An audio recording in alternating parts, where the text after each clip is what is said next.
Le aprecio mucho al consultor jurídico de la Cancillería, Alejandro Alday, que nos toma esta llamada telefónica. Alejandro, muy buenos días, gracias por la comunicación. ¿Qué tal? Muy buenos días, encantado de estar en tu programa. Oye, gran polémica el asunto, pues así lo llaman, de un tercer país seguro y en donde pues hay temas que aclarar y puntualizar. ¿A quiénes vamos a recibir o a quiénes no vamos a recibir, Alejandro? Mira, en primer lugar, lo que yo quisiera dejar en claro es que no se trata de un esquema de tercer país seguro, como si se ha tomado nota que se desarrolla en otras partes del mundo. En el caso de que se anunció ayer, fue una medida soberana por parte del gobierno de los Estados Unidos, amparada en una sección de su ley, en la 235B2C en particular, que le permite al gobierno de ese país tomar la medida que anunció. Yeah. Es decir, regresar a algunos extranjeros por razones de trámite de su situación migratoria al país contiguo por el que entraron, en este caso México. Okay. Y México lo que ha hecho es tomar una decisión igualmente soberana, basada en su ley migratoria y anclada sobre todo, y esto quiero subrayarlo, en la Constitución y en tratados internacionales, para aceptar a estos migrantes de manera temporal, con base en una previsión que tiene la ley de migración, que es la estancia por razones humanitarias. Ahora bien, esta es una decisión unilateral, soberana, del gobierno norteamericano, que es regresar pues a personas que están, déjame entenderlo, solicitando refugio o deportados. No son deportados, son personas que han solicitado refugio, que tienen en proceso su trámite migratorio, y esta ley prevé que se podrán devolver al extranjero, al país continuo, por donde hubiera ingresado de manera irregular, así lo dice la ley, en este caso México, una vez que se ha evaluado para que aguarde en aquel país, nuevamente en México, mientras se tramita su petición de asilo. No estamos hablando de casos distintos, sino de aquellos que ya cuentan con un proceso en marcha ante las autoridades migratorias de los Estados Unidos. Pero son casos que pueden durar meses, años, dicen incluso. Pues sí, hay estimaciones de que pueden durar meses.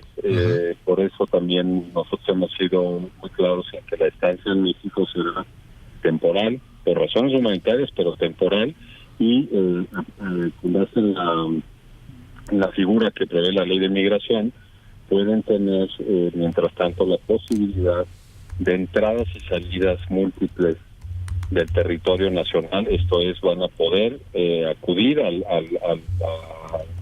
cita con el juez migratorio a los Estados Unidos, y también, hay que decirlo, van a tener la posibilidad de obtener un permiso de trabajo mientras están en México. Tenemos que recordar que pues estos migrantes vienen viajando en muchos casos con familias, incluso con niñas o adolescentes, acompañándoles, entonces, en la medida de lo posible, para que puedan solventar necesidades también de tipo económico mientras están en México, de una manera pues perfectamente legal. La tasa de rechazo es alta, es muy alta la tasa de rechazo de solicitudes de asilo en los Estados Unidos. ¿Qué pasa cuando les rechazan el asilo? Cuando el juez de plano dice, ¿sabes qué? Pues no voy a aceptarlo. Se rechaza la solicitud. ¿Qué hacemos en México entonces pues ahora sí que con estas personas?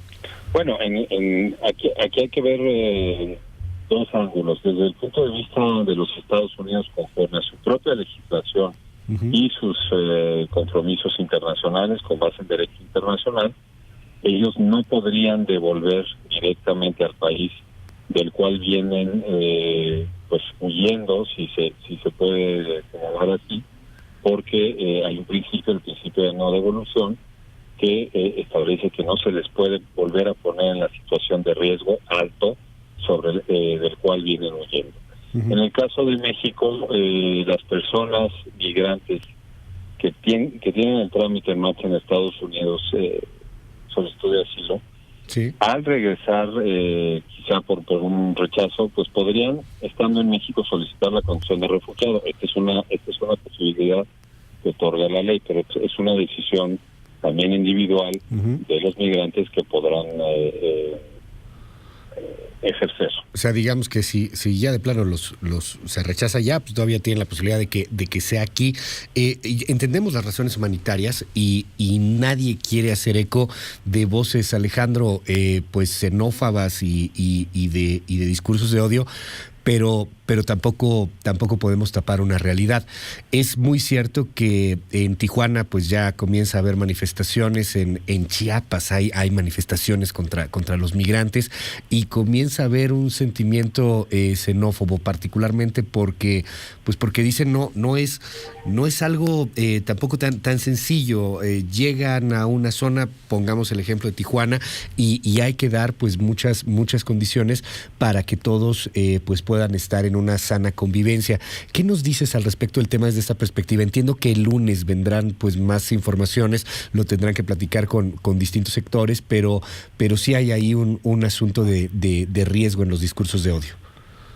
Mira, yo diría una cosa que debemos tener presente, desde luego los funcionarios públicos, pero me parece que también la sociedad mexicana. Hemos construido, por lo menos desde el punto de vista del andamiaje jurídico sobre el cual se debe entender la relación entre autoridades e individuos, un marco que está dedicado a garantizar los derechos de las personas. Y me refiero a la Constitución mexicana, el artículo 1 de la Constitución, que obliga, en primer lugar, reconoce todos los derechos humanos previstos en la Constitución y que tenemos en tratados internacionales. En segundo lugar, obliga a que toda la acción de las autoridades esté enfocada al interés y a la protección de las personas. Esto no puede soslayarse y esto aplica en todo el país. Y también, dicho sea de paso, en materia de política exterior se ha incluido un principio en favor de la promoción de los derechos humanos. Y de ahí el anclaje en el marco jurídico al que me refería a favor de esta medida. Ahora, en las cuestiones ya prácticas, bueno, tenemos que establecer como gobierno, junto con los gobiernos locales, los gobiernos estatales, y también de la mano de otros socios que tradicionalmente colaboran en materia migratoria, esquemas que permitan efectivamente garantizar el bienestar tanto de las comunidades en las cuales llevarán a cabo su vida los migrantes, como de los propios migrantes. Me parece que es una tarea importante de gran envergadura, pero tenemos desde luego un marco jurídico y me parece que una convicción como Estado para no discriminar a una persona por el hecho de ser migrante o por cualquier otra causa. Y esto es un tema también que involucra la coherencia de nuestro país con lo que demandamos afuera para nuestros migrantes mexicanos. Durante años hemos pedido que se les respeten todos sus derechos, que no sean discriminados. Entonces, en este sentido, la medida que hemos anunciado el día de ayer tiene que ser interpretada también con base en esos principios y valores que defendemos para los nuestros, para aplicarlos también a los migrantes extranjeros. México es un país con una enorme tradición en materia de asilo y refugio, y me parece que este es un caso en el que tenemos que sacar lo mejor de nosotros y aplicar también nuestras leyes. Contundente el canciller más temprano cuando pues decía ser un tercer país seguro tendría que implicar la firma de un tratado y muchos otros elementos que no existen y que no están sobre el papel ni sobre la realidad. Pero pues hay también algunas voces, Alejandro Alday, que pueden señalar que este es un primer paso para que pues después Estados Unidos quiera considerarnos como este famoso tercer país seguro que tiene características pues muy sui generis y en donde por lo regular los terceros países no son los que salen muy beneficiados. ¿No es un paso para allá?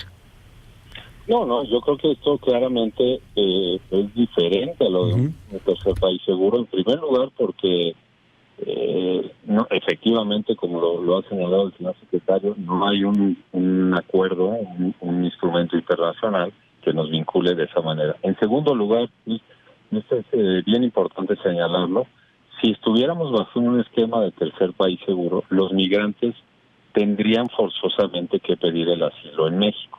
Y aquí estamos hablando de migrantes que ya iniciaron esta solicitud en los Estados Unidos. De hecho, la propia sección de la ley, la 235, B2, prevé en un apartado especial el caso de tercer país seguro. Uh-huh. Y debo aclarar, en el caso de la legislación mexicana no se encuentra esa figura de tercer país seguro.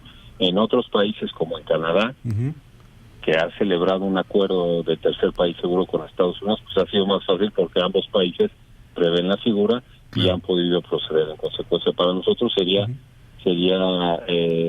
más complejo debido a la falta de una base legal para eso. Alejandro Alday, te aprecio mucho la comunicación en esta mañana, consultor jurídico en la Cancillería, y estamos al habla si nos permites, Alejandro. Con mucho gusto, Luis. Buenos días. Gracias, muy buenos días. Las 9:08, hacemos una pausa, seguimos con más. Luis Cárdenas, MX, Twitter, Facebook, WhatsApp, 5571-131337. Nos han llegado muchísimos mensajes en esta mañana, en un momentito los compartimos. Seguimos.